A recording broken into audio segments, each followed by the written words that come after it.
السلام علیکم ورحمۃ اللہ وبرکاتہ۔ میرے پیارے بھائی، میری پیاری بہن، رمضان کے مسائل کے حوالے سے سوالات آ رہے تھے اور اسی میں یہ سوال آیا ہے کہ اپنی بیوی کے ساتھ رمضان میں جماع تو ناجائز ہے، لیکن اس کے علاوہ باقی بوسہ لینا اور ساتھ لیٹنا اور ہاتھ لگانا وغیرہ، اس کے حوالے سے شریعت کی کیا رائے ہے؟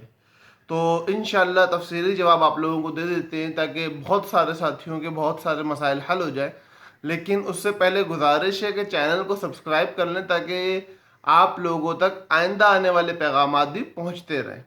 اب یہ بیوی کے ساتھ تعلق کے حوالے سے بات کر لیتے، تو بیوی کے ساتھ تعلق کا جو شریعت کا مسئلہ ہے وہ یہ ہے کہ یا تو آپ ایسے انسان ہوں گے کہ جس کو اپنی نفس کے اوپر قابو ہوگا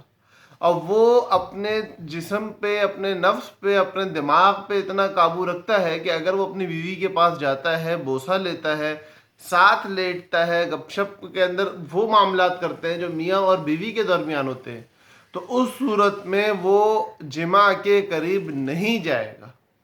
یا اس کا انزال نہیں ہوگا، اس کی منی خارج نہیں ہوگی۔ اور دوسرا وہ بندہ ہے کہ جس کے پاس اتنی قوت نہیں ہے کہ اگر وہ اپنی بیوی کے قریب جاتا ہے، بوسہ لیتا ہے، تو یا تو انزال کا خطرہ ہے یا اپنے نفس پہ قابو نہ رہنے کا اور اپنی بیوی کے ساتھ جماع کر لینے کا خطرہ ہے۔ تو ان دونوں شخصوں میں پہلا جو ہے اس کے لیے بوسہ لینا، ساتھ لیٹنا،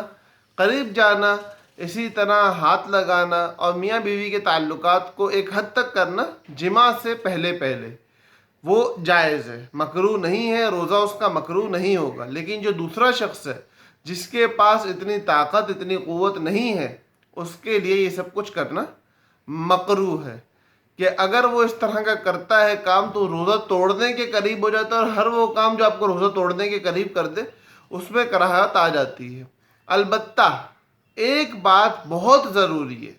وہ یہ کہ بیوی کا لب اپنے منہ کے اندر لینا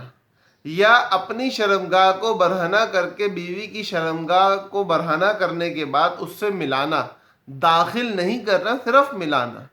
اگرچہ آپ کے اندر اتنی قوت ہے یا نہیں ہے، آپ اپنے جسم اور دماغ پر قابو رکھتے ہو یا نہیں رکھتے، آپ کو انزال ہوگا یا نہیں ہوگا، بہر دو صورت یہ دونوں کام آپ کے روزے کے اندر مکروہ ہیں اور آپ کو نہیں کرنے چاہیے۔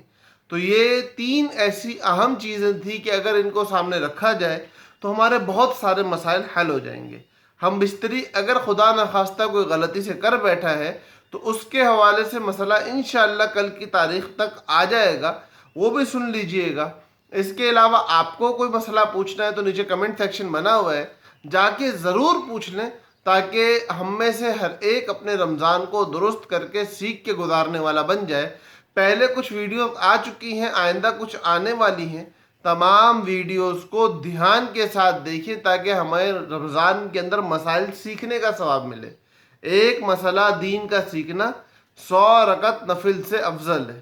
تو ہم روزانہ کا اگر 2 3 4 مسائل سیکھتے رہیں گے تو ہم کتنے نوافل کا ثواب اٹھا لیں گے۔